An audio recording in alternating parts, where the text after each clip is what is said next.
temas de importancia para nosotros, ¿verdad? El día de hoy, pues, vamos a darle continuidad a la conferencia con la licenciada Carla Marroquín con el tema la extinción de dominio. Pero antes de proceder a ello, tenemos acá al licenciado Franklin Azurdia, nuestro candidato a decano. Él va a dar unas palabras de bienvenida para todos nosotros. Adelante, licenciado Franklin Azurdia. Muchas gracias, Alan Flores, estudiante de nuestra facultad. Muy agradecido y pues acá estamos. Buenas noches, licenciada Carla Marroquín. Muchas gracias por estarnos acompañando y a todas las personas que ya nos acompañan en esta noche. Recién empezamos a transmitir y ya tenemos el privilegio de contar con más de 109 espectadores. Esto nos augura un buen resultado y una satisfacción con la primera conferencia que se hizo el día miércoles. Pues yo quisiera aprovechar unos segundos solo para agradecer a la licenciada Carla Marroquín por el apoyo que nos da. El tema de la extinción de dominio en sus diversas fases, la licenciada lo ha dividido en tres fases. Hoy es la segunda de ellas y tendríamos que programar para la tercera. Tendremos la satisfacción de ver el día de hoy la parte procesal. Para los abogados y para todos los que litigamos, eventualmente nos corresponde vincularnos a la Administración de Justicia. El tema de la extinción de dominio sí ha sido muy complejo y también para los estudiantes y para los docentes inclusive. Esa figura sui generis de no saber, para los que no somos expertos, de no tener bien claro si es penal, si es civil, que no se rija por que si bien es cierto está dentro del ámbito penal con jueces de orden penal, pero que a la vez se rige por otros principios y no se le aplican los mismos principios como el principio de inocencia o se maneja en otros criterios, etcétera. Ha sido una situación muy compleja. Entendemos que derivado de los temas del crimen organizado y del narcotráfico en Colombia, surge esta figura que permite la persecución del patrimonio vinculado o adquirido de forma ilícita o, en todo caso, sin un sustento. Para nosotros es de especial trascendencia la oportunidad de compartir estas conferencias de alto nivel con la licenciada Carla Marroquín, quien litiga en esa área y que nos transmite la parte digamos, pedagógica, docente de su experiencia, pero vinculada especialmente con su experiencia. Eso es lo que nos hace más valioso este ciclo de conferencias. Quedamos pendientes, estimados estudiantes de la Facultad de Derecho de la Universidad de San Carlos, profesionales y de otras universidades y población en general, con una tercera fase que posteriormente cometeremos el abuso de aprovecharnos del tiempo de la licenciada para programar la última fase, que sería la fase, digamos que administrativa de la administración de los bienes en extinción de dominio. Y hoy, pues, la parte procesal, que realmente es diría yo, la más importante, la que tendría mucha connotación. Muchas gracias en esta semana, donde lamentablemente los estudiantes de Derecho de la Facultad de San Carlos siguen siendo víctimas de ese desinterés, de esa falta de voluntad en favor de resolver sus problemáticas. Pues nosotros queremos traerles un momento, un tiempo de academia de un alto nivel, en donde esperamos que por este lapso de tiempo, con conocimiento jurídico, olviden esa indiferencia que lamentablemente pesa en nuestra facultad. Muchas gracias, licenciada Carla Marroquín. Muchas gracias, Alan Flores, estudiante de Derecho de esta facultad, quien seguramente, creo, no tuvo la oportunidad de encontrar espacio para el examen privado, si no estoy mal, pero que no hay mal que dure 100 años, mi estimado Alan, y esperamos que estudiantes como usted, que se dedican a temas académicos, rápido pueden encontrar la resolución a su problema y tengamos la oportunidad que con voluntad poder resolver estos problemas. Muchas gracias, Alan. Le cedo la palabra y muy agradecido, licenciada Marroquín. Muchas gracias, licenciado Franklin Azurdia. Para darle continuidad a la actividad, voy a presentar a la licenciada Carla Marroquín, quien es la persona quien va a seguir las conferencias con el tema de extinción de dominio, como bien lo dijo ya el licenciado Franklin Azurdia. Adicional a ello, pues quiero agradecer, ¿verdad?, al proyecto Franklin Azurdia, que a través de mi facultad en línea, pues tenemos el honor de poder presenciar este tipo de conferencias y sobre todo con los profesionales de alta calidad, expertos en cada materia para podernos transmitir ese conocimiento. Como bien ya se dijo, la licenciada Carla Marroquín es abogada y notaria y también pues es docente universitaria. Así que compañeros, pongamos mucha atención en todo lo que la licenciada nos va a brindar en este momento y cabe recalcar que si tienen alguna duda, la hagan en los comentarios que nosotros vamos a estar atentos y al final de la conferencia pues se va a estar resolviendo todas las dudas. Bienvenida, licenciada Carla Marroquín. Muchas gracias, buenas noches. La verdad que para mí es un privilegio muy grande poder compartir con ustedes estos conocimientos que nos enriquecen a ambas vías. Como docente siempre he manifestado esto, ¿verdad? Que el conocimiento es de ambas vías, tanto del catedrático con los alumnos como de los alumnos con los catedráticos, porque nos enriquecemos mutuamente. Como bien decía el licenciado Franklin Azurdia, pues la extinción de dominio es un tema novedoso, también genera mucha polémica por esa autonomía de la que hablábamos el día martes, y por esa prevalecencia de la misma ley sobre cualquier otra materia. Solo a manera de recapitulación, comentarles que es una ley autónoma, no pertenece al área civil, ni al área laboral, ni al área penal. Tiene su propia ley, sus propios procedimientos, tiene su propio campo de acción, perdón. Por eso es que es autónoma. No necesita, como decíamos, ¿verdad?, el día martes, la existencia ni siquiera de una sentencia penal. Es más, ni siquiera es necesario que exista un proceso penal para que la extinción de dominio siga su curso. Es independiente una de la otra. Hoy vamos a entrar en materia directamente con el área procesal, que es un campo de acción que llama mucho la atención, novedoso, nunca se deja de aprender.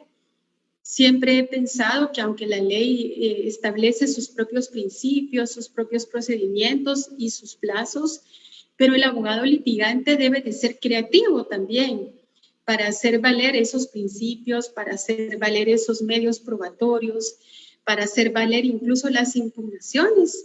Debe de tener el abogado litigante pues esa cierta creatividad, que no es actuar al margen de la ley ni pedir cuestiones frívolas o improcedentes, sino que en base al conocimiento, pues poder hacer las peticiones que sean más adecuadas.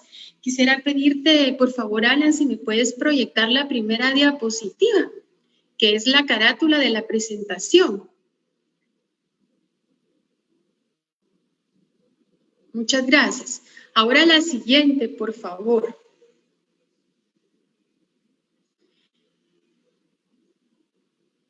Vamos hasta donde está subrayado con rojo. Sigue. Ahí, antes, por favor. La siguiente. Gracias.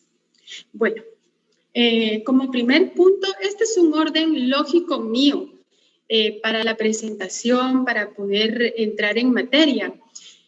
Porque a veces genera confusión, como que no existiera un debido proceso. Y sí existe un debido proceso en materia de extinción de dominio. Para el efecto, me permití indicarles, ¿verdad?, alguna referencia legal. Y podemos ver, por ejemplo, en el artículo 9 de la misma ley, nos habla de ese debido proceso. ¿Y qué garantiza ese debido proceso? Eso está regulado en el artículo 9. Y lo que garantiza el debido proceso es, cabalmente, también el derecho de defensa.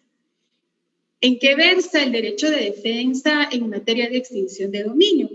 Pues versa en el sentido que permite a la persona que se pudiera sentir afectada presentar pruebas e intervenir en su práctica y oponerse a las pretensiones que se estén haciendo valer contra sus bienes.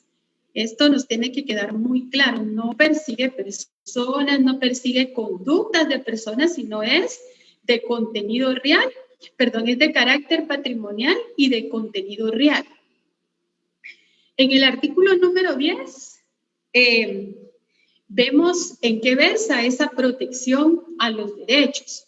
Si ustedes pueden observar entre paréntesis, nosotros quisimos incluir el hecho que la acción de extinción de dominio no prescribe. Aquí no opera la prescripción. En ningún caso. No hay prescripción. Esto quiero, por favor, que les quede bien claro. Aquí no hay prescripción. Bueno, el artículo 10 regula ciertas protecciones de derecho. En ese proceso de extinción de dominio se van a garantizar y se van a proteger algunos derechos de los que pudieran resultarse afectados y en particular los siguientes. Los tenemos numerados del artículo 1, del numeral 1 al numeral 5 de la ley de extinción de dominio. Pero básicamente los quise yo poner aquí a manera de resumen porque pues el contenido de la ley es bastante amplio y perderíamos tal vez un buen espacio de tiempo para irles explicando algo que les va a parecer muy, muy interesante, que es cómo operan las medidas cautelares y el procedimiento en sí de la acción. Vamos a hablar también de los bienes abandonados y un poco de la apelación y trataremos de abordar, aunque sea un poco general, el amparo. Bueno, ¿qué garantiza? Garantiza que la persona interesada, porque aquí no estamos hablando de sindicados, no estamos hablando más que de personas interesadas, porque el término sindicado, acusado, pues ustedes ya lo saben de sobra, que es exclusivo para el procedimiento penal. Aquí estamos hablando de personas interesadas. Por eso el abogado que litiga en extinción de dominio directamente para la defensa de esta pretensión se llama abogado director. No manejamos el término de abogado defensor. Técnicamente hablando, es lo correcto, manejar el término de abogado director. Entonces, ¿cuáles son esa protección de derechos? Bueno, la persona que es tenedora de los bienes, como explicábamos en la conferencia pasada, la persona que es tenedora de esos bienes tiene el derecho de probar la procedencia lícita de su patrimonio o de los bienes, porque ya establecimos que la presunción legal que tiene la ley es que los bienes son de ilícita procedencia. Otro derecho que protege la misma ley es que efectivamente se pueda demostrar que los bienes no son procedentes de actividades ilícitas o que no se encuentren dentro de las causales de extinción de dominio. También en extinción de dominio sí puede darse la cosa juzgada. Eso está regulado en el numeral 3, siempre del artículo 10. Dice este numeral que demostrar que respecto de su patrimonio o de los bienes que específicamente constituyen el objeto de la acción, se ha dictado sentencia favorable que deba ser reconocida como cosa juzgada por identidad. Aquí, por favor, pongan mucha atención, porque aquí nos está dando el mismo artículo cuáles son esos presupuestos para que podamos alegar cosa juzgada. En primer lugar, tiene que haber identidades de sujetos, objeto, y que la causa o fundamento del proceso sea exactamente el mismo. También le da importancia y le da una participación activa a las personas que sean terceras interesadas. Aquí figura una figura que se llama tercero interesado exento de culpa. ¿Quién es esa persona del tercero interesado exento de culpa? Y es aquí donde quiero detenerme un poquito para platicarles de la diligencia debida y del debido cuidado. Son dos terminologías que hay que tener muy presentes en extinción de dominio. El tercero interesado exento de culpa, para ejemplificarlo y que ustedes me puedan entender muy fácilmente, podría ser aquella persona que, por ejemplo, es propietario de una vivienda y la alquila. ¿En qué va a versar esa diligencia, ese debido cuidado? En que muchas veces las personas quieren alquilar una propiedad porque lo que les interesa es el cobro de la renta, pero no se toman la molestia de establecer la procedencia del dinero con el que se va a pagar la renta. Tampoco investigan a los moradores, es decir, qué uso le van a dar a la casa, porque el contrato en sí no es un documento exclusivo para establecer que hay una debida diligencia y un debido cuidado. La debida diligencia hay una política que ahora han implementado en los bancos, que también es procedente de las recomendaciones que hace la GAFI con relación al lavado de dinero, que es conoce a tu cliente. Entonces, por ejemplo, en este caso, pues pedirle cartas de recomendación a esa persona que uno le va a alquilar la propiedad o que alguien más va a alquilar la propiedad, pedirle pues esas cartas de recomendación, por ejemplo, una constancia de ingresos. Si trabaja, por ejemplo, en alguna institución pública o privada, pues pedirle una constancia laboral a efecto de establecer de mayor proporción quién es la persona que va a ir a habitar esa propiedad. ¿Por qué? Porque puede ser que esta casa pues pueda ser utilizada como se escucha por ahí en el caló delincuencial para punto de venta de drogas.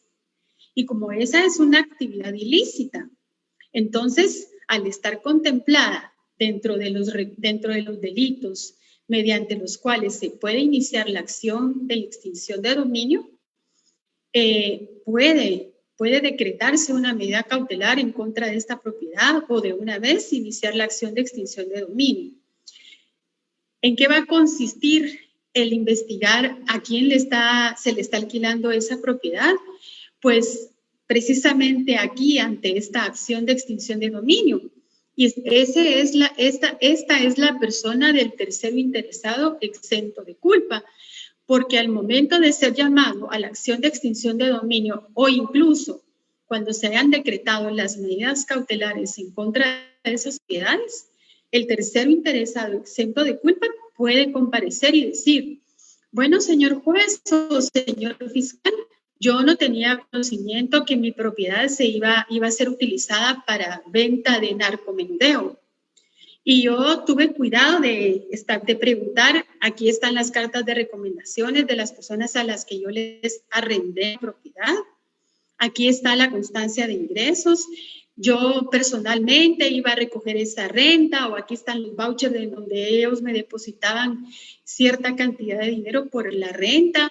Si existe el contrato, pues ver que el contrato esté vigente, y si no ha vencido el plazo del contrato, pues prorrogarlo a través del cruce de cartas que la ley lo permite, o bien rehacer un nuevo contrato. Esa persona tercera interesada exenta de culpa puede comparecer con toda libertad a la extinción de dominio a demostrar que no obstante su propiedad fue utilizada para la comisión de algún hecho delictivo, pero él sí tuvo ese debido cuidado y esa diligencia en establecer quién era la persona sobre quien iba a recaer el arrendamiento.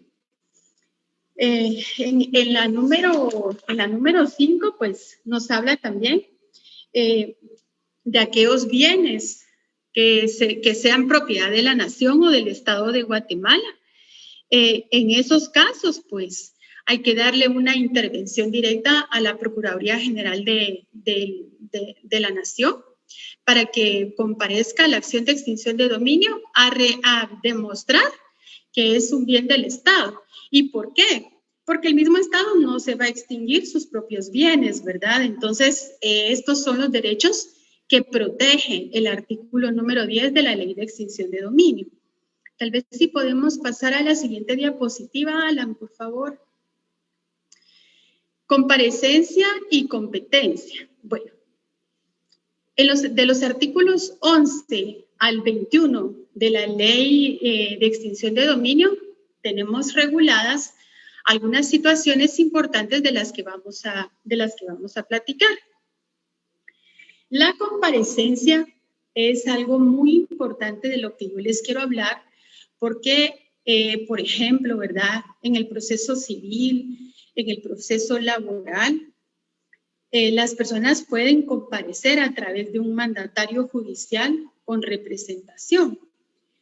En extinción de dominio, la comparecencia es personal, es decir, el interesado, el poseedor de los bienes, es el que debe de comparecer a la acción de extinción de dominio. Entre paréntesis, yo les puse por ahí que bajo apercibimiento de declararse su rebeldía o el abandono ¿de qué? De los bienes, no del proceso, no de la persona, de los bienes. Recordemos que estamos hablando de bienes muebles o inmuebles. En extinción de dominio no es permitir que el interesado comparezca por medio de apoderados ni tampoco por medio de mandatarios. Por ejemplo, en el párrafo 2 del artículo 11 sí nos da una excepción y dice: la comparecencia personal no podrá ser suplida a través de apoderados o mandatarios especiales, generales, judiciales o extrajudiciales, sino por circunstancias de impedimentos, excepciones y justificado que a juicio del juez competente hagan imposible su comparecencia personal. Este es un apartado. Hay una excepción y es una excepción fijada por la misma ley.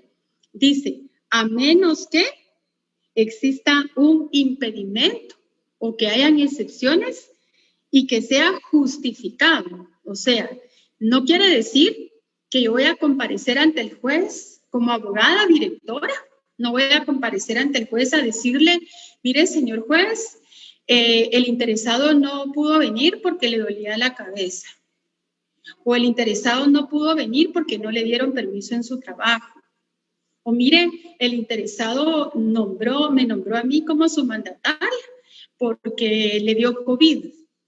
Por ejemplo, podrían ser situaciones que justifiquen, podrían ser situaciones que tengan un respaldo a través de un médico facultativo, pero eso hay que demostrarlo ante el juez. ¿Para qué?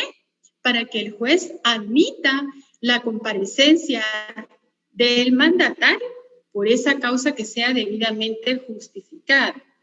Quiero comentarles que en la práctica, porque son situaciones que sí se dan en la práctica como abogada directora, he comparecido en algunas acciones de extinción de dominio y también a través de las medidas cautelares a defender esa parte del proceso de extinción de dominio. Y en una ocasión, pues una de las personas interesadas estaba bajo serios quebrantos de salud, pero ese no es impedimento para suspender las audiencias. Entonces, en ese caso, sí fue necesario que me nombraran a mí como abogada, mandataria judicial con representación, para poder comparecer a todas las audiencias, incluyendo esta de medida cautelar que fue para la que se me otorgó ese mandato, haciendo acopio de lo que regula el artículo 11, párrafo 2. Asimismo, fíjense que me gusta siempre ejemplificarles con lo que yo he vivido en la práctica, porque es ahí donde nos formamos, ¿verdad? Esta es una disciplina nueva, como platicábamos al inicio de nuestra charla martes. Y les decía a algunos alumnos a los que yo les he impartido esta clase, principalmente en la Universidad Mariano Gálvez, en la sede de Villanueva, donde yo tuve un muy buen recibimiento por los alumnos, la designación del fiscal general. Y esto está regulado en el artículo 12. Fíjense que es una designación especial, es una designación muy especial, porque el fiscal va a designar, el fiscal general va a designar a través de sus agentes fiscales el responsable de dirigir y de realizar la investigación en materia de extinción de dominio. Aquí todavía, si ustedes se dan cuenta, no hemos entrado a la acción propiamente. Estos son los preparativos para ir a esa acción o bien para instaurar el trámite de las medidas cautelares. También para promover e iniciar la acción como tal. Esa designación la hace el fiscal general. ¿A quiénes? A sus agentes fiscales en materia de extinción de dominio. Siguiente diapositiva, por favor.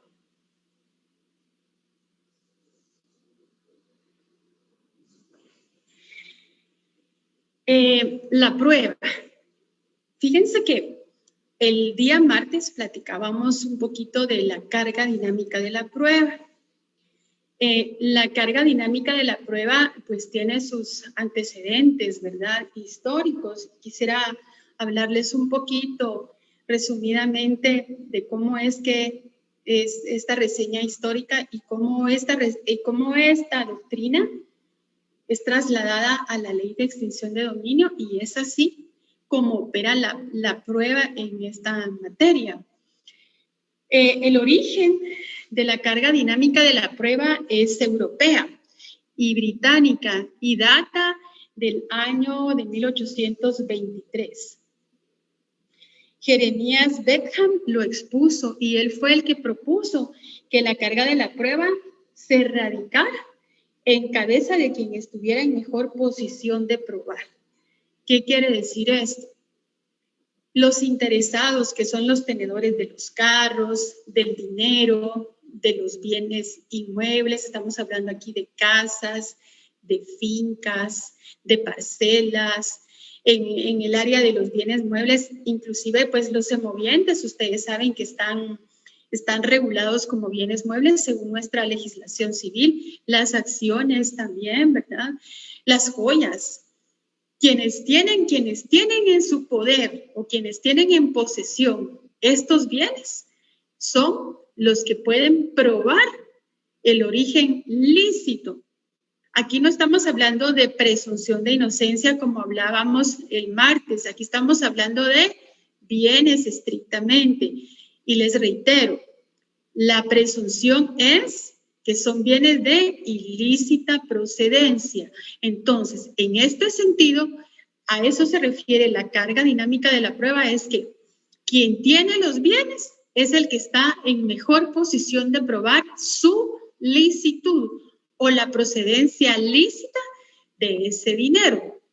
Por ejemplo, la extinción de dominio es una ley muy severa, como platicábamos el día martes, y aquí quiero tocarles un poquito sobre esa mezcla de capitales, sobre esa mezcla de bienes, antes de seguir explicándole el tema de la prueba, porque ocupa el comentario que acabo de hacer con relación a quién está en mejor posición de probar la licitud de los bienes. Yo puedo tener hoy una casa que fue producto de una herencia o que yo la compré por el transcurso del tiempo, pues he trabajado toda mi vida, mi perfil económico lo permite que yo pueda comprar una propiedad. Para el efecto, pues solicité un préstamo hipotecario, ¿verdad? Y compré mi propiedad. La terminé de pagar. Pero mi patrimonio o mi perfil financiero tuvo un incremento considerado. Entonces, yo tengo que probar, tengo que demostrar cómo fue que se dio ese incremento en mi patrimonio. ¿En qué sentido? Si yo, por ejemplo, a esa casa le hago unas mejoras, las mejoras no están prohibidas por la ley. No está prohibido por la ley que yo pueda comprar 3 y 4 propiedades, siempre que yo tenga esa capacidad de demostrar que la procedencia del dinero es de origen lícito. Pero resulta que hay por ahí algunas inversiones que son de dudosa procedencia y le hago unas mejoras a la propiedad. Pues yo le pongo una piscina, le pongo acabados de mármol, etcétera, etcétera, etcétera.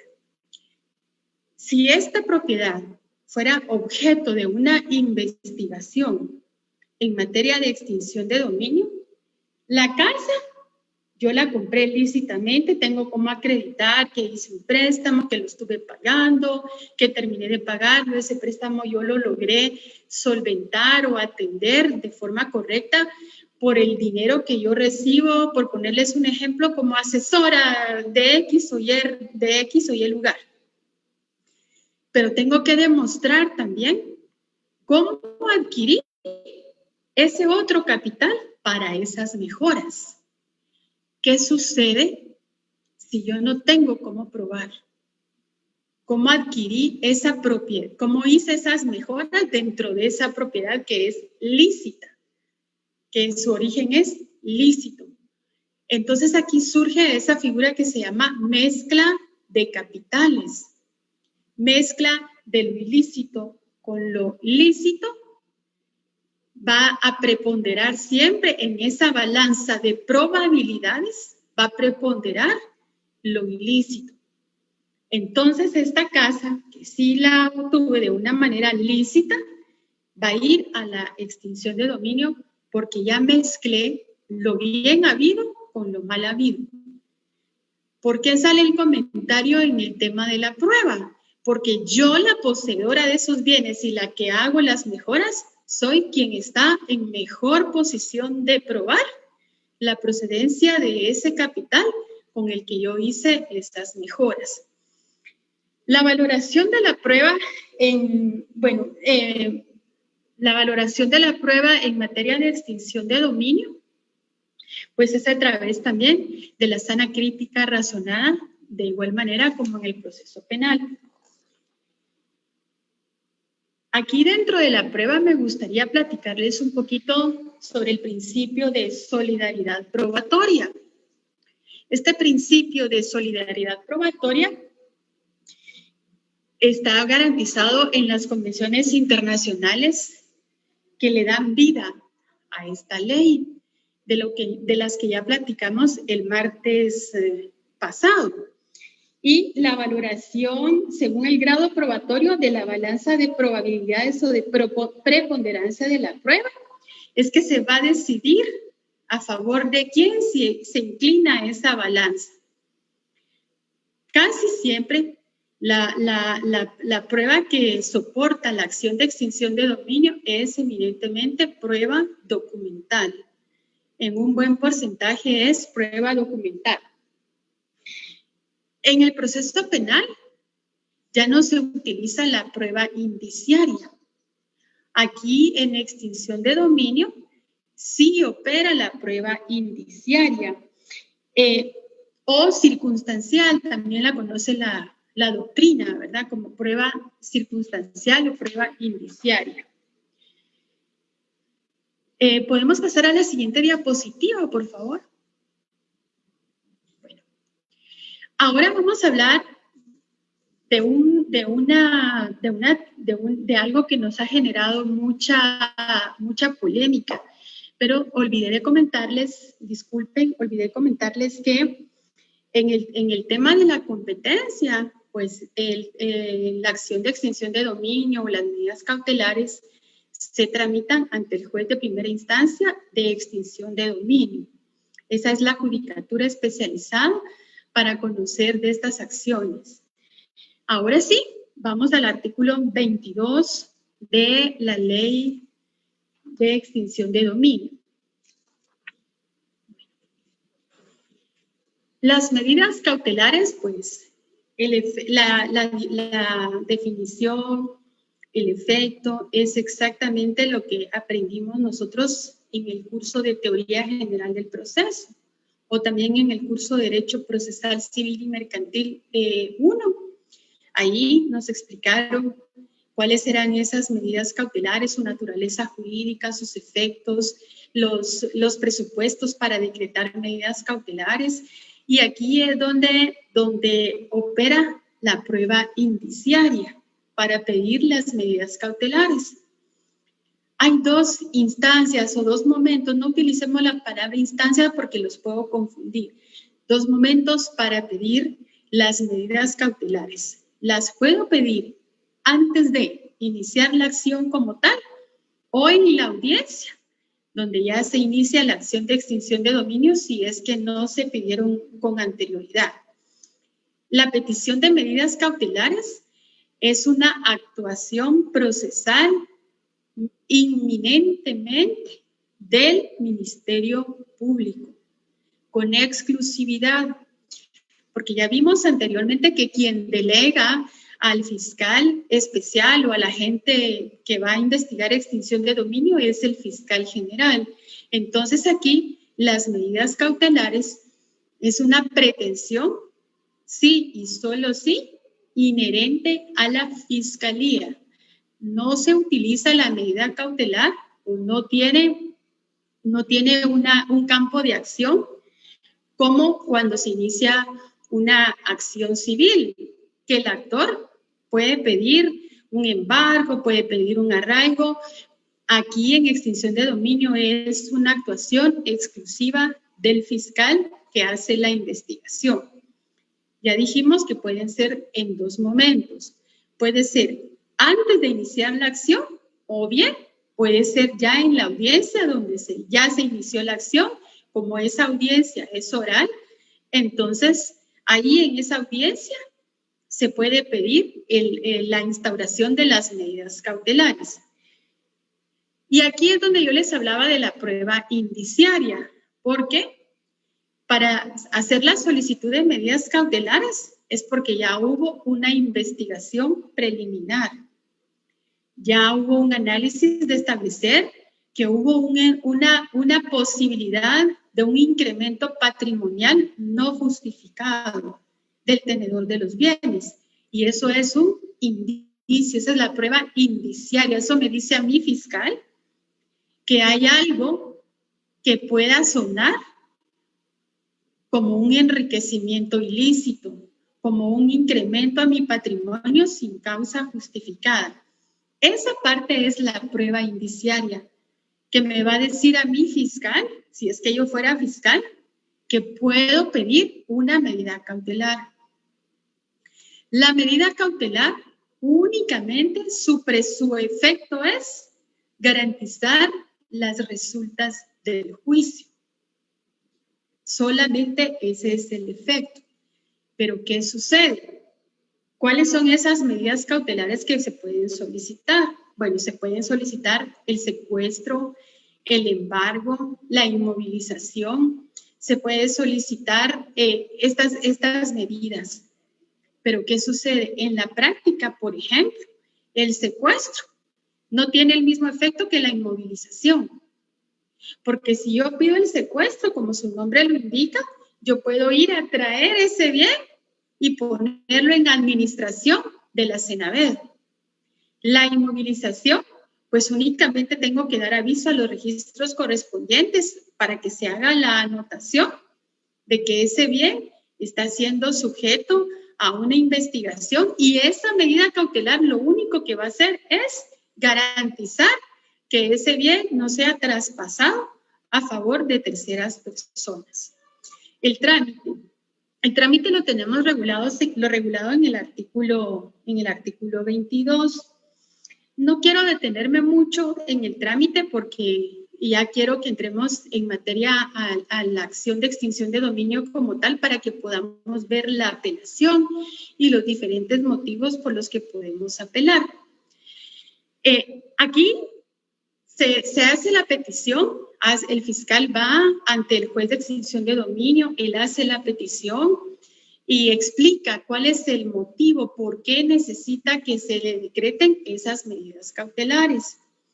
Recordemos que en el proceso penal, por ejemplo, en el tema de lavado de dinero, o por ejemplo, si existiera un allanamiento para ejemplificarles y ustedes me puedan entender, por ejemplo, pudiese existir que haya un allanamiento, ¿verdad? Y que en ese allanamiento pues se encuentren 80 carros antiguos, se puedan encontrar, por ejemplo, una caja fuerte que tenga tal vez unos $100,000 y el fiscal lleva la orden de allanamiento y lleva la orden de secuestro. Y la ley de lavado de dinero les faculta a los fiscales que puedan decretar esas medidas a prevención sin que en ese momento haya una orden de juez competente para eso estrictamente. Entonces, es obligación del fiscal convalidar esa medida para que sea legal. Dice al juez, mire, yo encontré esto en el allanamiento, convalido lo que encontré, por favor, decrete la medida cautelar. Ahora bien, ¿qué pasa si yo soy el interesado o soy la abogada del interesado, verdad? Y hacen esta notificación de que se decretó las medidas cautelares, porque la ley tampoco no nos fija cuántas medidas cautelares se pueden decretar en contra de un bien, lo deja muy abierto, entonces se pueden decretar la inmovilización, el secuestro, y a criterio muy personal, eso para mí constituye un abuso, porque una sola medida que se decrete ya constituye una imposibilidad de poder hacer el uso y goce y el disfrute del bien que es de mi pertenencia. O sea, no habría necesidad de pedir inmovilización, secuestro y embargo. Sin embargo, en la práctica eso sí se da.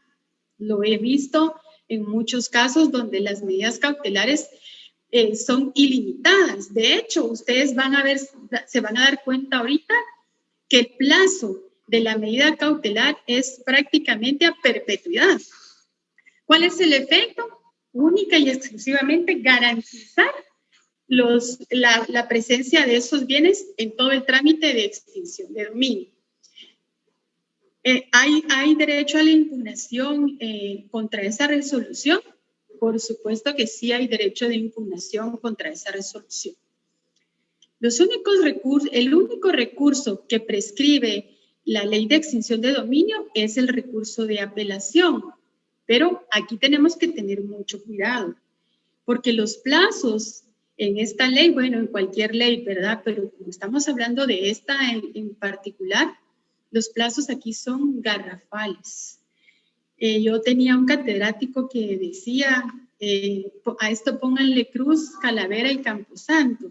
El licenciado Alvarado, que me dio derecho notariado, decía eso, a esto pónganle cruz, calavera y camposanto. Eso quería decir que le pusiéramos toda la atención del mundo. El plazo en esta impugnación es de 48 horas. Entonces es el preparar un recurso de apelación para impugnar la resolución que decreta medidas cautelares, pues es una gran responsabilidad, porque recordemos que aquí estamos hablando del patrimonio de una familia o de una persona y que nosotros no sabemos si es el patrimonio de toda una vida que le ha costado construir durante toda una vida, toda una familia. Entonces es una gran responsabilidad y que además esta impugnación, esta apelación, no es como la apelación que se plantea en procesal civil, por ejemplo, que yo tengo planteado el recurso, pero después tengo la oportunidad de alegar, de hacer mis alegaciones. Aquí de una vez tengo que alegar y de una vez ofrecer la prueba o indicar en dónde se encuentra. Y normalmente no sabemos ni dónde están, no sabemos ni dónde están los documentos, no sabemos quién los tiene, y de verdad es un poco complicado el planteamiento de estos recursos de apelación contra el auto que decreta medidas cautelares. Y fíjense que lamentablemente, por esto se han planteado una serie de inconstitucionalidades, pero ninguna ha prosperado, porque se decreta la medida cautelar, surte sus efectos, se despoja al tenedor de los bienes, valga la redundancia, pero la ley no fija un plazo para que cese esa medida cautelar o para que el Ministerio Público inicie la acción de extinción de dominio. Entonces, ¿qué sucede? Puede decretar la medida cautelar hoy y puede pasar investigando 2, 3, 4 años, porque la medida cautelar, como asegura los bienes en el trámite de la acción de extinción de dominio, la ley no establece cuál es el plazo máximo para que esta medida cautelar cese. Yo les decía a algunos alumnos allí con los que platicamos un poquito de este tema, que son inquietos y les gusta, que es un buen punto de tesis, establecer la modalidad para que se fije el plazo, porque esto sería una reforma a la ley, ¿verdad? No hay plazo para que cesen las medidas cautelares y no hay cómo tampoco apercibir al fiscal por parte del juzgador a que inicie la acción de extinción de dominio. Es un plazo con el que se juega a veces de doble vía, porque puede ser un plazo bien utilizado para preparar toda la documentación para ir a la acción. Pero puede ser un plazo también que castiga al tenedor de los bienes, porque mientras tanto le limita el goce y el disfrute de sus propios bienes hasta que no se inicie la acción, o bien hasta que el fiscal, porque esa es otra situación, el pedido de levantamiento o la petición de levantamiento de las medidas cautelares y a menos que el recurso de apelación pues prospere. En la práctica, quiero comentarles que, bueno, en lo personal yo nunca he estado en un proceso de medidas cautelares en donde la fiscalía pida de oficio que se levanten las medidas cautelares. Se quedan decretadas a perpetuidad hasta que se inicie la acción o hasta que algo suceda, pero no lo hacen a petición, no lo hacen por una simple petición. Esa es una situación que genera muchos problemas. Yo estoy ahorita en esta oportunidad dirigiendo una medida cautelar donde ya hubo inclusive han habido declaraciones de testigos en anticipo de prueba, las personas no pueden disponer de sus bienes, les han secuestrado vehículos, les han inmovilizado propiedades, bajo el amparo de este artículo 22, que a mi criterio ese artículo es totalmente violatorio al ejercicio del derecho de la propiedad. Por favor, pasamos a la siguiente diapositiva.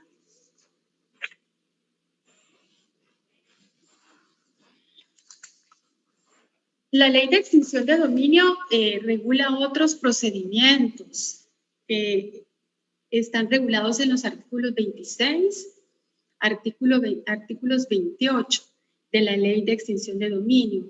Y aquí vamos a hablar un poquito del abandono de los bienes. Aquí solo quiero comentarles, ¿verdad?, qué sucede cuando hay bienes que se abandonan o qué sucede también cuando una persona es declarada rebelde. Obviamente, pues toda persona interesada tiene que ser notificada para comparecer, ya sea a las medidas cautelares o también para comparecer a la acción de extinción de dominio. Entonces, ¿qué sucede, por ejemplo, cuando no se da cuando esta persona, no obstante de ser notificada, no comparece a la acción de extinción de dominio. Entonces, en el artículo 26 de la ley, pues tenemos ahí contemplado cuál es el procedimiento a seguir. Dice, como excepción al procedimiento, porque esto en la práctica se conoce como un procedimiento simplificado. Aquí vamos a obviar todo el tema de la prueba, aquí vamos a obviar todo el tema de las impugnaciones, porque esta persona ya fue llamada a la extinción de dominio y no hizo valer ninguna posición frente a esta acción. Al contrario, los ignora, no comparece, sencillamente no demuestra que tenga un interés en recuperar esos bienes. Entonces, inmediatamente se van a declarar esos bienes en abandono. Y podría ser también que se declare la rebeldía del sindicado, del procesado o condenado que se sustrajo de la persecución penal o de la pena. Entonces, si se sustrajo, estamos hablando, ¿verdad?, en el caso de la delincuencia organizada, por ejemplo, ¿verdad?, que se hayan sustraído de la acción penal, que les hayan beneficiado con una medida sustitutiva, por ejemplo, y se fuga. Ya no tiene ningún interés en la acción penal, entonces esa persona se cree que se sustrajo del proceso penal y se le declara la rebeldía. Ante esa situación, también no va a comparecer definitivamente al procedimiento de extinción de dominio. Y como recordemos que aquí no puede comparecer por mandatarios, ni por apoderados, ni por mandatarios especiales ni judiciales, entonces definitivamente va a tener por abandonados esos bienes.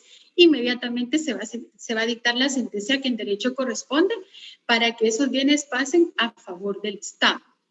En el artículo 28 tenemos también la devolución de los bienes. Bueno, para mí, con todo respeto, voy a decir que este es un derecho positivo. Perdón, es un derecho que está vigente, pero no es positivo porque no se cumple. Y lo digo con todo respeto. En algunos casos, tal vez conozco uno de los miles de casos que hay en extinción de dominio donde se da el cumplimiento de la devolución de los bienes, pero puede ser que sea por mi experiencia, no quiere decir, no me estoy refiriendo ni a la fiscalía ni a los juzgadores en especial. Lo he visto por experiencia, tal vez en los casos donde yo he sido abogada directora no lo he visto y por eso es que digo que es un derecho que está vigente, pero no es positivo. Porque fíjense que dice el artículo 28, en los casos en que se investigue o se tramite la acción de extinción de dominio, el fiscal general, el agente fiscal designado, el juez o tribunal competente no podrán resolver lo referente a la devolución de los bienes hasta que se dicte la resolución o sentencia sobre la acción de extinción de dominio. En todos los casos se desestimará de plano cualquier petición o incidente que los interesados propongan con esa finalidad. Por ejemplo, ¿verdad? Es un proceso muy celérico, pero a veces se atrasa un poco el trámite por el amparo. Entonces, hay que esperar que se dicte la sentencia, porque hasta que no esté firme la sentencia en segunda instancia, no se va a dar la devolución de esos bienes, porque la misma ley me lo está diciendo. Y hay que hacer todo un trámite para que se dé esa devolución de los bienes. En el artículo 30 tenemos las causales de nulidad. Esto es bien importante porque fíjense que solo tenemos dos causales para pedir la nulidad de extinción de dominio. La falta de notificación, excepto en los casos de notificación previstos en el artículo 25 y artículo 26, numeral 2 de la presente ley. La negativa injustificada a decretar una prueba conducente o a practicar sin causa que la justifique una prueba oportunamente ofrecida. La nulidad en este caso no procederá si a pesar del defecto se concluye que no tendría por efecto la modificación de la parte resolutiva. Esos son los dos únicos presupuestos que la ley establece para pedir la nulidad, no de la notificación, no de la medida cautelar, sino de la acción de extinción de dominio como tal. Si cualquiera de estos presupuestos concurre, entonces es causal de nulidad. Ahora podemos ver, por favor, en el artículo 25, vamos a retroceder un poquito para hablar un poquito de las excepciones y de los incidentes. Vamos a ver el artículo 31 de la Ley de Extinción de Dominio. Fíjense que en el trámite de extinción de dominio, durante la etapa de investigación y hasta antes de la primera audiencia del proceso de acción de extinción de dominio, no se podrán interponer excepciones ni incidentes. Pero sí hay una excepción a esta regla, y esta está regulada en el artículo 25. En el artículo 25 tenemos que la única excepción que se puede plantear en extinción de dominio es vamos por favor al artículo 25, ahorita les voy a decir que ya lo perdí. Artículo 25, numeral 10, la única excepción previa que se podrá interponer es la de falta de personalidad, la cual deberá ser resuelta dentro de los 3 días siguientes a la celebración de la audiencia mencionada, o sea, en la primera audiencia. Tiene una lógica que solo sea la excepción de falta de personalidad la que se pueda promover. Porque si, por ejemplo, ¿verdad? Yo no soy el tenedor de los bienes, no tengo ningún vínculo con esos bienes sujetos a extinción de dominio, no tengo esa personalidad para ser llamada como interesada a la acción de extinción de dominio. Entonces, por eso tiene sentido que la única excepción que se puede interponer en el procedimiento es la de falta de personalidad. Podemos pasar a la siguiente diapositiva.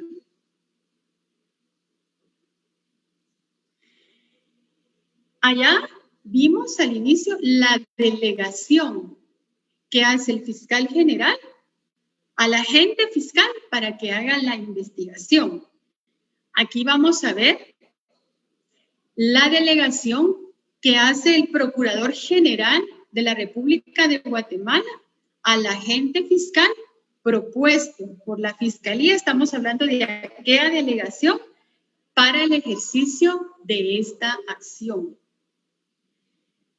Repito, allá vimos la delegación que hace directamente, internamente o administrativamente, si lo quisiéramos llamar así, el fiscal general de la República de Guatemala sobre el agente fiscal que va a investigar extinción de dominio. Aquí estamos hablando ya cuando el fiscal va a comparecer a esa acción de extinción de dominio. Entonces, el fiscal general le tiene que hacer una petición al Procurador General de la Nación para que delegue al fiscal propuesto para el ejercicio de esa acción. Eso lo tenemos regulado en el artículo 25 de la Ley de Extinción de Dominio. Ahora bien, aquí ya nos vamos a adentrar al trámite propiamente de la acción de extinción de dominio. Y, por ejemplo, iniciada la acción en un plazo no mayor de 2 días, el fiscal tiene que fundamentar su petición. ¿Qué va a contener esa fundamentación de esa petición? La descripción, la identificación de los bienes, en qué causales de extinción de dominio se encuentran regulados esos bienes y todos los datos de identificación que sirvan para individualizar al interesado y el ofrecimiento de las pruebas. Posteriormente, el juzgado de primera instancia de extinción de dominio va a dictar la resolución de admisibilidad. Todo este trámite lo podemos encontrar regulado en el artículo 25 de la ley. En el numeral 3 tenemos esa resolución de admisibilidad. En esta resolución, el tribunal va a dictar la resolución admitiendo a trámite y haciendo saber a las personas interesadas o que pudieran resultar afectadas el derecho que les asiste, para comparecer a la audiencia o a juicio oral y del apercibimiento en caso de no hacerlo.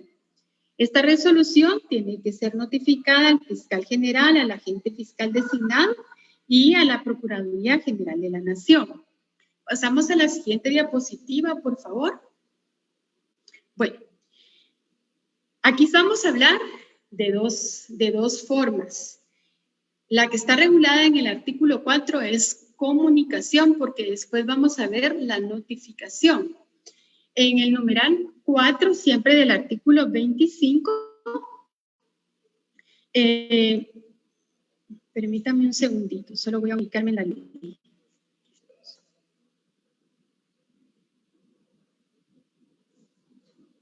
En el numeral 4, siempre del artículo 25, tenemos esta comunicación.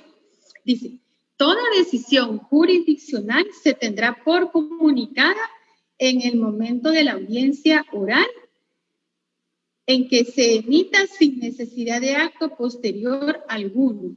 Las citaciones y convocatorias a las audiencias se podrán realizar de forma más expedita, sea por teléfono, fax, correo electrónico u otra forma que facilite y asegure la realización de la audiencia. Tenemos también una subsanación en caso que hayan, por ejemplo, que haya un error, que haya una omisión en la redacción o formalidades en la petición. Entonces, se va a dar el derecho de subsanación. Y aquí es donde les decía que si no se pidieron las medidas cautelares con anterioridad, previo a iniciar la acción de extinción de dominio, esta es la etapa procesal oportuna para pedir nuevamente que se decreten esas medidas cautelares de las que ya platicamos. Podemos pasar a la siguiente diapositiva. Ya en el numeral 7, ya de haberse dictado la resolución, en esa resolución se decide la admisibilidad, en esa resolución se decretan las medidas cautelares, entonces se procede a notificar a los interesados a comparecer a la extinción de dominio. Y veamos cuáles son esos efectos de la notificación. Veamos, por favor, el numeral 8, Si la notificación, dice, no pudiera efectuarse por cualquier razón, el notificador fijará la cédula en la dirección señalada en lugar visible del inmueble relacionado, razonando el acta y haciendo saber inmediatamente al juez o tribunal que conozca de la causa, quien ordenará en tal caso por medio del edicto y de manera sucinta la información necesaria acerca de la identificación y clases de procesos de que se trate. La notificación tiene que darse sí o sí. Tiene que darse sí o sí, porque si hay falta de notificación, es causal de nulidad dentro de las causales que establecimos cuando vimos las únicas dos formas en que se puede alegar una actividad.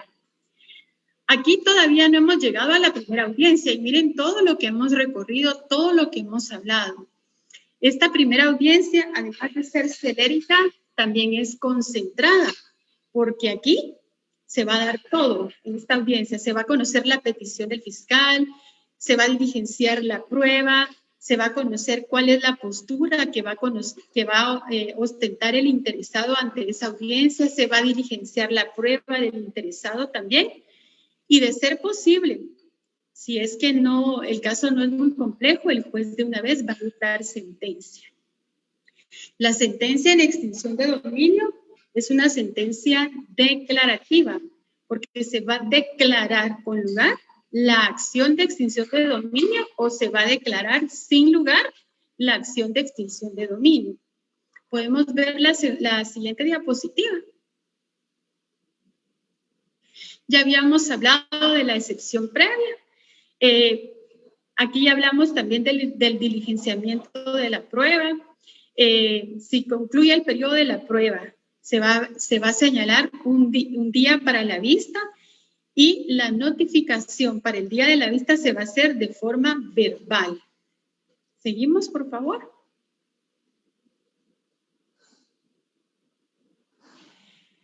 Pasado el día de la vista y haciendo las alegaciones de forma oral, se va a dictar sentencia, declarando con lugar la acción de extinción de dominio o bien declarándola sin lugar. ¿Seguimos, por favor? Aquí tenemos las impugnaciones y aquí estamos ya casi por terminar nuestra explicación.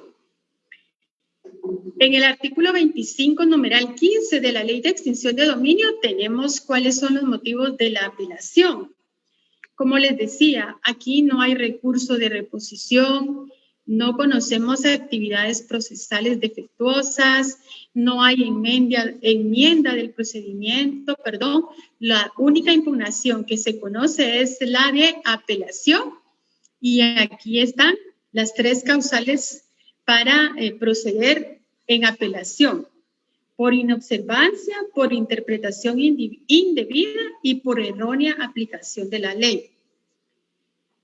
En un mismo recurso, yo puedo hacer valer estas 3 formas de apelación o estos 3 motivos para apelar: la inobservancia, la interpretación indebida y la errónea aplicación. Pero son individuales. Mi alegación tiene que ser individual por cada motivo. No puedo hacer una mezcla. Recuérdense que el recurso de apelación no lo va a conocer el juez que dictó la resolución. El recurso de apelación lo va a conocer la alzada, o sea, la sala jurisdiccional competente. Ella va a conocer el recurso de apelación, que es la sala de extinción, la sala de mayor riesgo y procesos de extinción de dominio. Ellos van a conocer el recurso de apelación. No sé si dije bien la denominación, pero esa es la sala competente.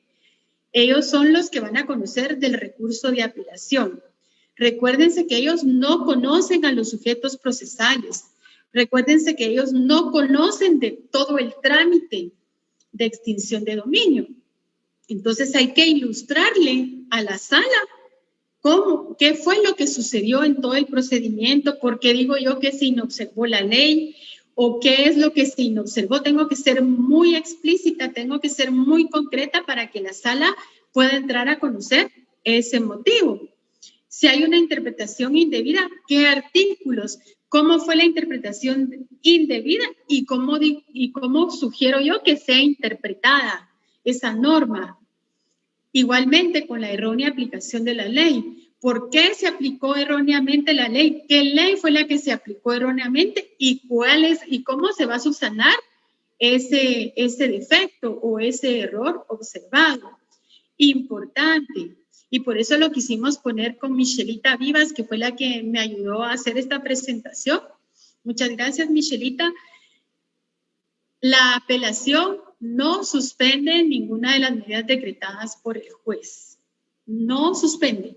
Eso tiene que quedar muy claro. Porque yo les decía en el artículo, no me recuerdo ahorita cuál es el artículo, pero voy a regresar un poquito a ver si lo encuentro antes de que terminemos. En la devolución de los bienes, no me recuerdo ahorita el artículo, pero es en la devolución de los bienes. La ley tiene esa misma prohibición, no poder devolver los bienes hasta que haya una sentencia que así lo ordene. Las medidas cautelares no tienen el efecto como en el proceso penal, por ejemplo, que cuando se da una clausura provisional o se dicta el sobreseimiento, cesan las medidas de coerción a favor del imputado. Aquí no. La apelación no suspende ninguna de las medidas cautelares decretadas. Es decir, estas se quedan así como están hasta que el recurso sea resuelto y no sea susceptible de promover un amparo. Seguimos, por favor. Bueno, Ya aquí tenemos el trámite propiamente de las impugnaciones. Se hace un emplazamiento a los interesados para comparecer a esa audiencia oral en el plazo de 15 días siguientes a aquel en el que el expediente haya subido a la sala. Se dicta la resolución para que comparezcan, ¿verdad? No, perdón, ya fue la audiencia. Aquí se dicta la resolución. No puedo ver la diapositiva. Solamente para... Vamos a ver aquí. Ahí está. Si me pudieras regresar la anterior. La otra, perdón. La siguiente, perdón, es la siguiente. Vamos a ver, ahí está. Resolución que se dicta en la misma audiencia, la cual puede ser diferida y se señalará nueva audiencia oral dentro de los 5 días siguientes. ¿Seguimos, por favor? Se dicta la sentencia. Esa sentencia va a tener 3 efectos. Va a confirmar la sentencia venida en grado, la va a modificar o la va a anular. Esta es una similitud con el recurso de apelación especial en materia penal, que en materia de extinción de dominio no se puede hacer mérito de la prueba, no se puede indicarle a la sala que valore prueba, porque esa es una facultad que tiene el juez de extinción de dominio. ¿Seguimos, por favor? Bueno, y aquí, pues, a manera muy general quise ponerles, ¿verdad?, que no hay ámbito que no sea susceptible de amparo. Y el único recurso o la única acción, porque el amparo, pues, no es un recurso, sino es una acción. La única acción que se puede promover después de dictada la sentencia en extinción de dominio es el amparo. ¿Bajo qué presupuestos? Bajo los presupuestos establecidos en el artículo 10 de la Ley de Amparo, Exhibición Personal y de Constitucionalidad. Esto es todo lo que tengo a bien compartir con ustedes. No sé si vamos a tener un espacio para compartir inquietudes, responder algunas dudas o que quisieran ustedes hacer alguna observación, pues los escucho.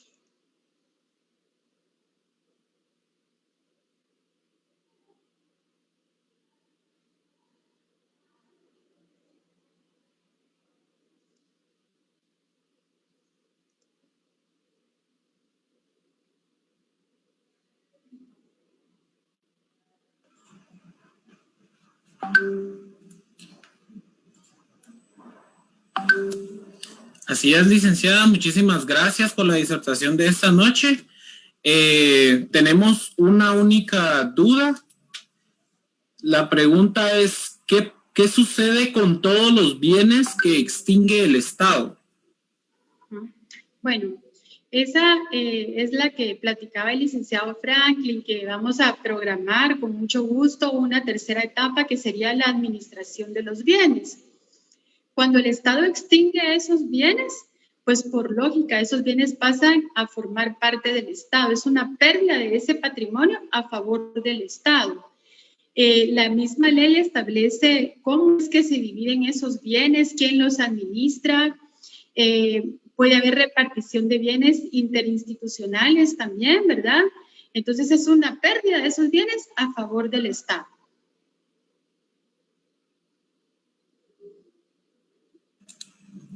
Perfecto, licenciada, muchísimas gracias. Esa fue la única pregunta que nos hicieron los compañeros esta noche. Muchísimas gracias por las conferencias y como ya oyeron, compañeros, pues habrá una tercera, ¿verdad? Estén pendientes a nuestras publicaciones en nuestras páginas. También los invitamos a que nos sigan en las páginas del licenciado Franklin Azurdia, también como en la de mi facultad en línea. Y siempre pues recalcando el agradecimiento para el licenciado Franklin Azurdia y el proyecto como aspirante a decano, ¿verdad? De que él siempre ha sido una persona que se ha enfocado por ayudar al estudiante y pues reforzar la academia sobre todo. Muchísimas gracias por su participación esta noche. Gracias, licenciada Carla, muy agradecido por su apoyo, por todo este esfuerzo y su conocimiento.